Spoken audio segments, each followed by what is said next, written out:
Okay, man. We thank you for joining the Northwest Mounted Police. You started your training back in 1873, now 1874, and you've completed your training, and we're ready to send you on your first assignment. It's going to be a long one, and don't know how it's going to go, but now that Canada is 7 years old, we've got to get things under control. Got a lot of illegal whiskey trading going on, and now we just had that massacre in Cypress Hills out in Saskatchewan and southern Alberta. We need to take care of things. So we're going to send 150 of you 1,300 kilometers, and we want you to get things under control. You don't know this yet, but one day you're going to be called the Royal Canadian Mounted Police. Hey, welcome back to the channel. Up to day 30 now.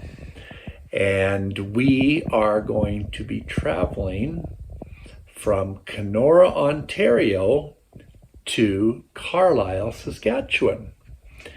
Now, we have to retrace some of our steps on the Trans-Canada because from Kenora to Winnipeg, there's only one highway in Canada that joins Eastern and Western Canada, and that's Highway 1. So that's an interesting fact. That highway shuts down, you ain't going back and forth unless you go down into the States.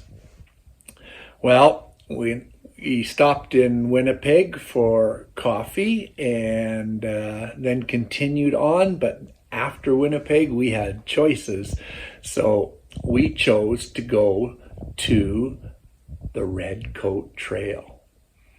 The Redcoat Trail is the approximate route that the Northwest Mounted Police took to head out to southern Alberta to take care of illegal whiskey trading and also possible uprising after the Cypress Hills massacre.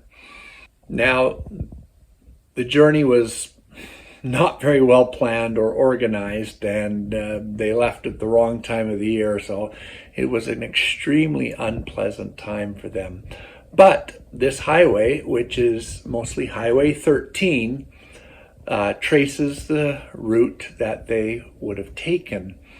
And wow, imagine how long it would have taken to go 1,300 kilometers back then, walking or riding supplies along with them.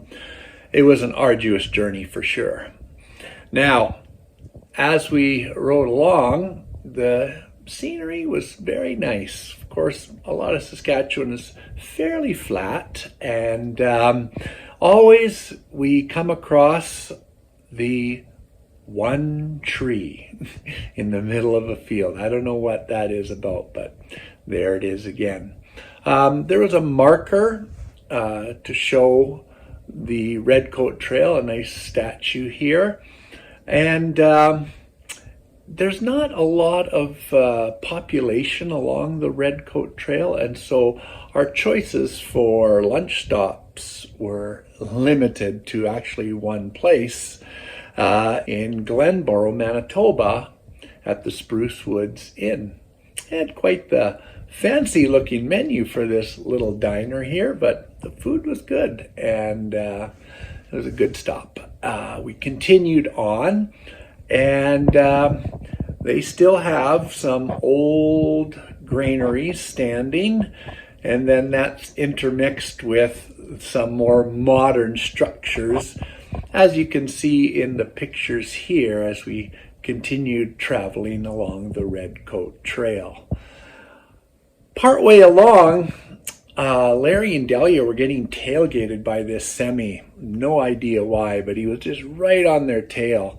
And we were already traveling at a pretty good speed, but that wasn't fast enough apparently. And so to get away from this guy, suddenly Larry and Delia went flying past us, and they took the lead for a while, which was just fine with us. But we all increased our speed and got away from the semi. Along the way, we thought we wouldn't be able to find a Starbucks, but here there's a whole town called Starbuck. They actually don't have a Starbucks there. So it was pretty cool to be retracing some historical steps here and seeing more of Canada off of the Trans-Canada Highway.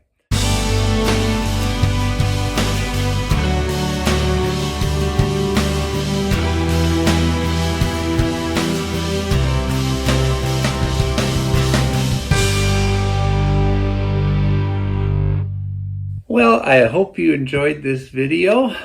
It's day 30. Only have 2 more days left to go on our trip, but there's still more to see and do. I hope you liked the video. If you did, give me a thumbs up. Subscribe down below if you like, and we will see you on day 31. Bye for now.